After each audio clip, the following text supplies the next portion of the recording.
اعوذ باللہ من الشیطان الرجیم بسم اللہ الرحمن الرحیم الی مدین اخاہم شعیبا، اور ہم نے اہل مدین کی طرف ان کے بھائی شعیب علیہ السلام کو بھیجا۔ مدین شہر بحیرہ احمر کے کنارے کوہ طور کے جنوب مشرق میں آباد تھا۔ مدیان حضرت ابراہیم علیہ السلام کے صاحبزادے تھے اور ان کا جنم حضرت ابراہیم علیہ السلام کی تیسری بیوی کتورہ سے ہوا، اور اہل مدین انہی کی نسل سے تھے۔ مدین والے اللہ تعالیٰ کی ذات کے ماننے والے تھے اور خود کو دین ابراہیمی کا حامل سمجھتے تھے، لیکن حضرت ابراہیم کی وفات کے 500 سال بعد ان کے اندر بگاڑ پیدا ہو گیا اور یہ دین الہی سے ہٹ گئے۔ حضرت شعیب علیہ السلام کو اہل مدین کی طرف مبعوث کیا گیا۔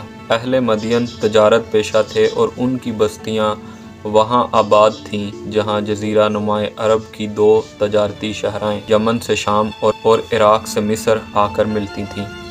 اس لیے اہل مدین کی حیثیت انسانی تاریخ میں ایک تجارتی منڈی کی تھی، کیونکہ وہاں پر جب قافلے آ کر رکتے تھے تو وہ ان سے سامان خریدتے بھی تھے اور بدلے میں اپنا سامان فروخت بھی کرتے۔ اس لحاظ سے اہل مدین کی معاشی حالت بہت بہتر تھی اور وہ دولت مند تھے۔ حضرت شعیب علیہ السلام کی قوم کو خدا کی ان نعمتوں کے باوجود 2 خرابیوں کی لت پڑ گئی۔ سب سے پہلی خرابی ان میں یہ تھی کہ وہ مرور وقت کے شرک میں مبتلا ہو گئے اور اس کو ہی سب کچھ سمجھنے لگے۔ دوسرا، وہ ناپ تول میں کمی کرتے تھے۔ وہ لین دین کے معاملات میں دھوکہ دہی اور فراڈ کرتے تھے۔ ان کی زندگی کا ایک ہی مقصد تھا کہ وہ زیادہ سے زیادہ دولت اکٹھی کریں، اور دولت اکٹھی کرنے کے لیے وہ یہ نہیں سوچتے تھے کہ یہ راستہ ٹھیک ہے یا غلط ہے، اور دولت اکٹھی کرنے کے لیے انہوں نے ہر جائز اور ناجائز راستے کو اختیار کیا، اور ان کا مقصد یہ تھا، جیسے کہ کہتے ہیں کہ the money attracts money، کہ آپ جتنی انویسٹمنٹ کریں بدلے میں آپ کو اتنا ہی جو ہے وہ ریونیو جنریٹ ہوگا اور اتنا ہی بینیفٹ ہوگا۔ تو اہل مدین کا بھی یہی اصول تھا۔ وہ چاہتے تھے کہ دولت آئے کسی بھی طریقے سے آئے، چاہے وہ حرام کے راستوں سے ہی کیوں نہ ہو۔ جب یہ 2 خرابیاں عروج پر پہنچ گئیں، اس قوم کا ہر فرد ان برائیوں میں مبتلا ہو گیا، تو اللہ تعالیٰ کی ذات نے حضرت شعیب علیہ السلام کو ان کی طرف بھیجا۔ حضرت شعیب علیہ السلام کو اللہ کریم نے کمال فصاحت لسانی سے نوازا تھا، اور آپ کے فصیحانہ کلام اور شیریں سخنی کی وجہ سے آپ کو خطیب الانبیاء بھی کہا جاتا ہے۔ حضرت شعیب علیہ السلام نے پورے اخلاص کے ساتھ اپنی قوم کی یہ 2 برائیاں دور کرنے کی کوشش کی اور دین حق کی انہیں تبلیغ کی۔ انہوں نے اپنی قوم کو جن احکامات کے لیے بلایا اور انہیں جو نصیحتیں کیں، وہ سورہ الاعراف میں ان کا تذکرہ کچھ اس طرح کیا گیا ہے۔ قال یا قوم اعبدوا اللہ ما لکم، اور انہوں نے اپنی قوم سے کہا کہ اے میری قوم، اللہ تعالیٰ کی عبادت کیا کرو، من الہ غیرہ، اور اس کے سوا تمہارا کوئی معبود نہیں ہے۔ قد جاءتکم بینۃ من ربکم، بے شک تمہارے پاس تمہارے رب کی طرف سے روشن دلیل آ چکی ہے۔ وَأَوْفُوا الْكَيْلَ وَالْمِيزَانَ، اور ناپ اور تول کو پورا کرو۔ وَلَا تَبْخَسُوا النَّاسَ أَشْيَاءَهُمْ، اور لوگوں کو ان کی چیزوں کو گھٹا کر نہ دو۔ وَلَا تُفْسِدُوا فِي الْأَرْضِ بَعْدَ إِصْلَاحِهَا، اور زمین میں اصلاح کرنے کے بعد اس میں بگاڑ پیدا نہ کرو۔ ذَلِكُمْ خَيْرٌ لَكُمْ إِن كُنتُم مُؤْمِنِينَ، اور یہ بہتر ہے تمہارے لیے اگر تم ایمان لانے والوں میں سے ہو۔ دوسرے سے معاملہ کرنے میں بے انصافی خدا کے قائم کردہ نظام اصلاح کے خلاف ہے۔ اللہ تعالیٰ نے اپنی دنیا کا نظام انصاف کامل پر قائم کیا ہے۔ یہاں کوئی بھی چیز ایسی نہیں ہے جو لیتے وقت دوسرے کو زیادہ دے اور لیتے وقت دوسرے سے کم لے، یا لیتے وقت دوسرے کو زیادہ دے دے اور دیتے وقت دوسرے سے کم لے۔ یہاں ہر چیز کی ایک حسابی صحت قائم کی گئی ہے، اور اس سے زیادہ کوئی بھی چیز اس چیز کو تجاوز نہیں کرتی۔ آپ کائنات کی کسی بھی چیز کو دیکھ لیں، آپ کو یہ انصاف کامل نظر آئے گا، آپ کو ہر چیز میں ایکوالٹی نظر آئے گی، اور انسان کو بھی یہی کرنا چاہیے جو کہ اس کے ارد گرد کائنات کی بیشتر چیزیں کر رہی ہیں۔ اگر انسان ایسا کرے گا تو اصلاح کے راستے پر رہے گا، اور اگر انسان ایسا نہیں کرے گا تو دنیا میں فساد اور بگاڑ پیدا کرے گا۔ تو اہل مدین بھی اسی طرح تھے، اللہ تعالیٰ نے ان پر اپنا خاص فضل کیا تھا۔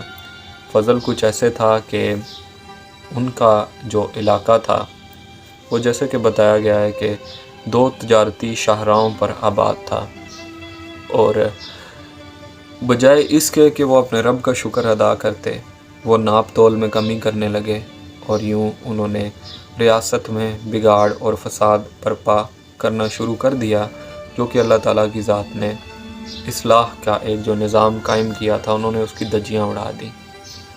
اگر آپ ان باتوں پر غور کریں تو آپ کو یہ نظام فی الوقت پاکستان میں بھی رائج ملے گا۔